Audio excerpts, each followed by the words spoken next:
What's going on, guys? Casey Jones, issue 6. Now, this should be the final of the Casey Jones spin-off series, at least for the Nordstrom arc. So, to kind of catch us up, Casey got wind of where Jack Marlin, the creator of Nordstrom, where he's like kind of located at, or at least one of his properties. So he goes to investigate it, and he finds out how the Nordstrom serum is created using mutant DNA and how that DNA is harvested in very gruesome fashion. We saw body parts all over the place, and that's how they're extracting the DNA. So all those mutants that we saw, none of them live, except for one, which is kind of an issue that I have with the series overall. So now Ludwig over here, this mutant, now he has been the one responsible for capturing all the mutants for Jack Marlin. In exchange, he gets Nordstrom himself. That kind of subdues all of his animalistic behavior. Now, after he has an encounter with Casey and he fails to secure some more mutants, Jack Marlin cuts him off of his supply, so he tries to go and steal some, and he also gets captured. Now, both Ludwig and Casey are captured and are going to be hunted by Jack Marlin and all of his buddies, like all the other mutants had prior to being cut up and having all the DNA taken from them. And they are also joined by the mutant Sully, who is the mutant Casey told Sully's daughter he was going to go find. His daughter, Sully's daughter, being Annabelle. So that gets us up to where we're at right now. So this is written by Alex Packendale, and our artists are Max Rayner and Amanke, and I'm not even going to attempt this last name, so I do apologize if I butchered your first name, Amanke, but we're doing the best we can. So Jack Marlin and his buddies, they're all hunting Casey and Ludwig and Sully.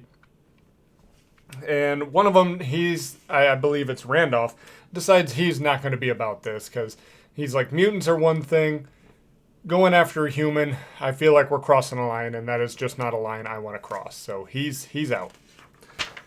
And I'm only bringing relevance to that because I don't know if Randolph's going to play a part later on down the road. So, but that's going to be the end of him today. Meanwhile, Casey and Sully, they're introducing themselves to one another, and they're also trying to figure out what their next move is and how they're going to avoid the dogs, avoid the guns, all that fun stuff. But Ludwig also appears, and he is starting to get into more of an animalistic behavior. His grammar is not quite as good as it once was. It's starting to be broken up, and also he still has no love for Casey. Basically, Ludwig does not believe he would be in this position if not for Casey and that rooftop incident like a couple nights ago. Like, he would have captured his mutant prey, taken it to Jack, he would have been rewarded, and none of this would be happening. So he fully blames Casey for all of his unfortunate situation here. And so he's about to fight with Casey, even though he's got his mouth muffled, or muzzled rather, and his hands are bound. But he's still going after it. But you know what? They get broken up when Jack's dogs get a hold of Ludwig, and Casey and Sully are like, you know what? We're just going to go ahead and see our way out. And gunshots are going off just to kind of help chill the dogs out. It's not being aimed at Ludwig. It's just being shot up into the air. And Casey hears this, and he's like, you know what? As much of an asshole as Ludwig is, I cannot leave him to that fate. No creature deserves to be like torn apart by dogs and shot like, and hunted like he is. So we see that this hunter buddy of Jack's, he's getting ready to put down Ludwig. But Casey bails out Ludwig, and so he fights with him, giving Ludwig enough time to break out of his bonds. And I just kind of wonder, why didn't he do that from the start? If he could do so this easily, I don't see anything that's really keeping him in there. So why does he run around in the woods muzzled and having his hands behind his back? So that's a bit of a flaw. Gonna just kind of go with a nitpick because, it is what it is. Like, he probably could have still been in that same situation, if not. So I'm gonna err on the side of a nitpick on that one.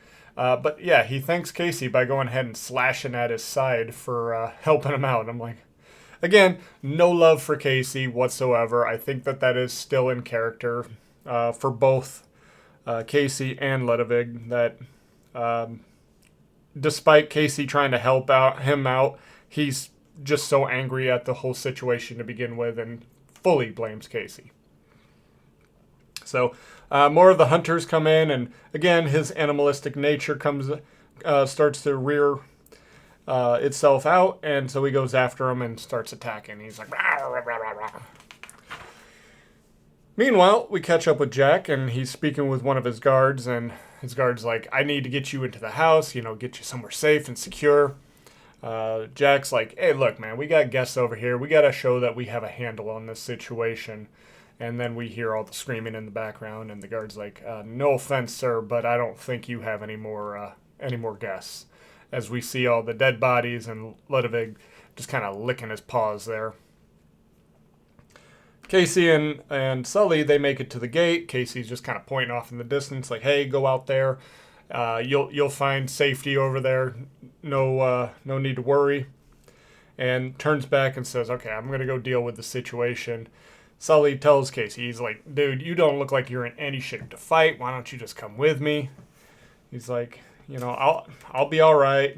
By the way, tell Annabelle I'm sorry for yelling at her. So that to me says Casey is not expecting to come back from this one, because why else would he tell Sully to say that to Annabelle when he could just as easily do it himself? So that is just kind of an acknowledgement. Yeah, this is the end for me, but I'm going to do something right here, no matter the condition I'm in.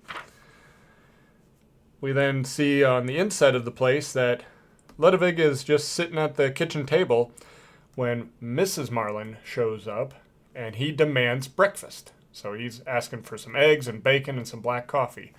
And if you're not aware of this, this is like the one thing outside of the Nordstrom serum that Ludwig has wanted, and that is just breakfast with the family inside the house. That is the one thing he's wanted. He's been staying at the guest house, and that's how he's been getting all of his meals, but he wanted to be treated as equal with the rest of Jack Marlin's family, and has been denied it ever since. So now he is demanding it. So Mrs. Marlin, she goes over and grabs a pan, pours oil into it. You see a little flash of anger in her eyes as she then lights the oil on fire and slaps him with the burning fire oil, and which then sets the whole place on fire as she runs away. And so I'm assuming that the place didn't just go up like a tinderbox, but rather we're cutting for a few more minutes for the fire to really spread here.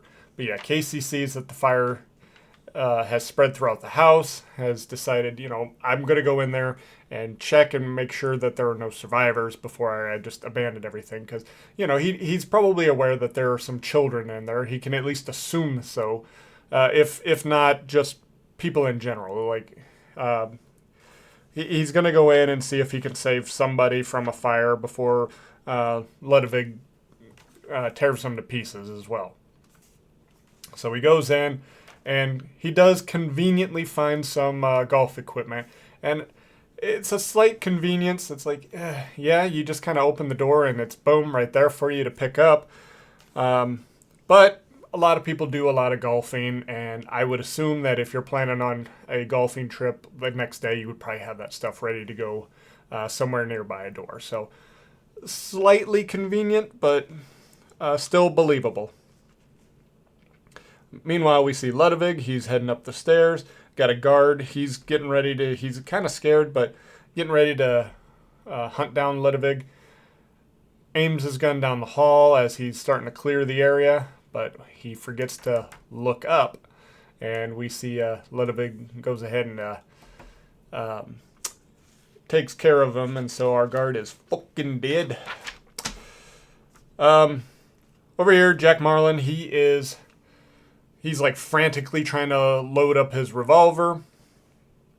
Meanwhile, he's also trying to keep his family calm. And I think that everybody's a little too okay with being in a burning house. I mean, you see all this smoke. That is going to kill you. You should be getting the fuck out of your house. Under no circumstances would I be in here, even to like load a gun or anything like that. It's like, okay, first priority, just get the fuck out of the house. The smoke will kill you. So I have some issues here, especially with the mother and child. Like, why is the mother just like, hey, why don't I get my child out of here? But they're talking about, how they need to get stuff to get themselves to safety. And Ludwig shows up and demands that Jack open up the safe. The safe, of course, contains some more Nordstrom.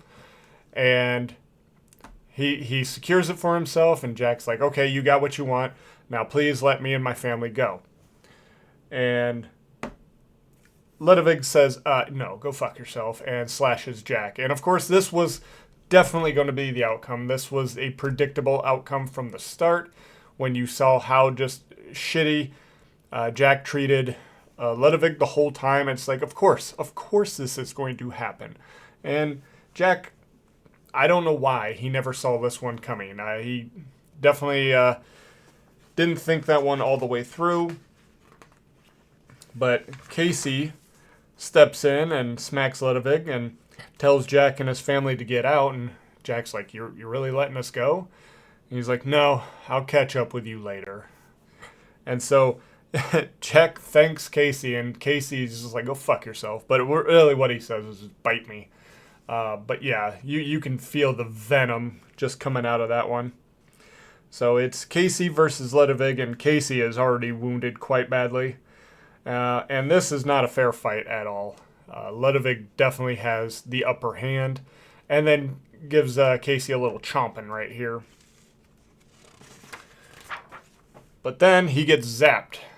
Sully comes in and decides that he does not want to let the guy that saved him just go ahead and meet his doom when he could do something about it. So now where he got the taser gun, not 100% certain.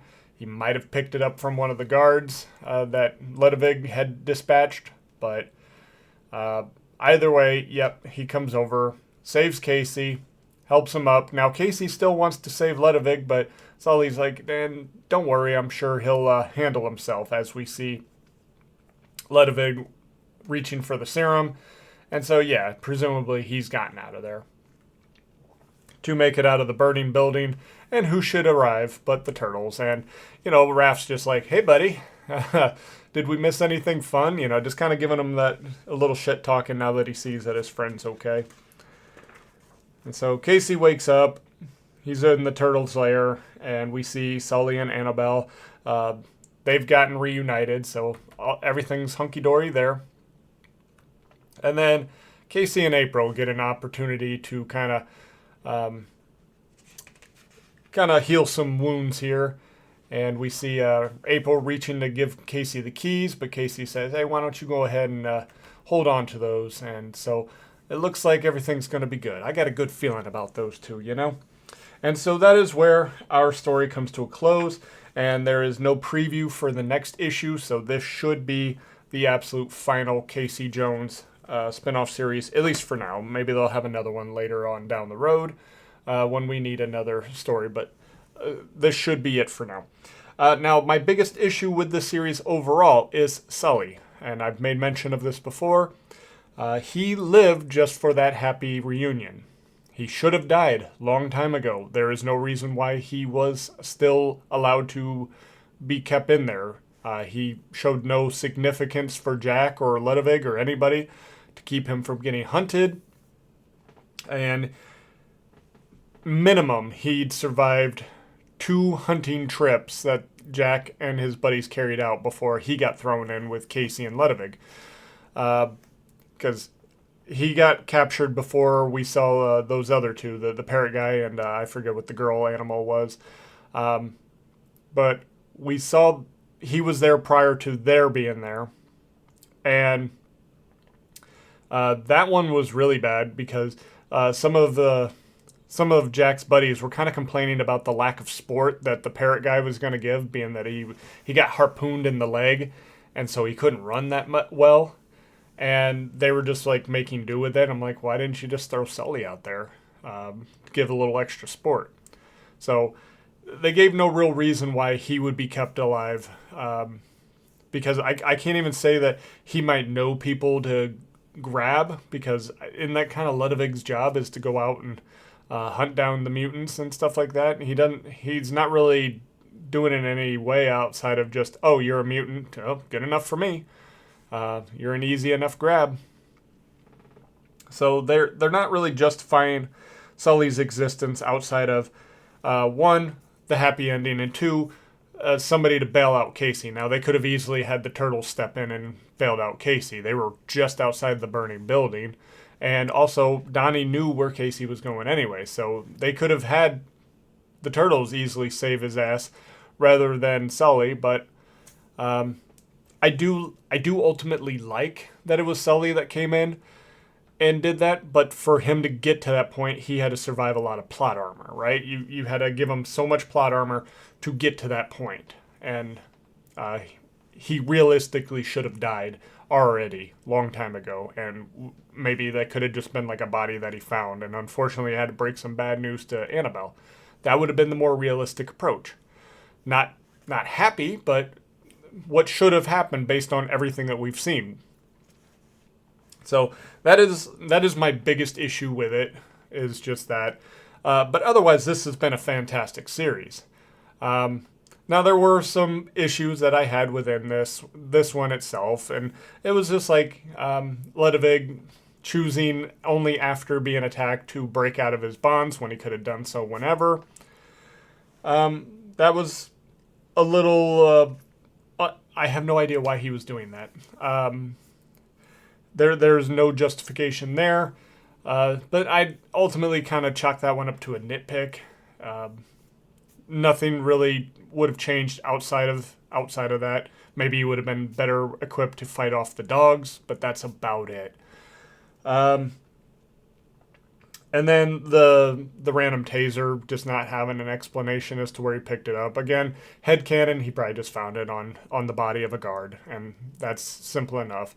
Those were the only two things that kind of stood out as awkward, and they weren't really that significant.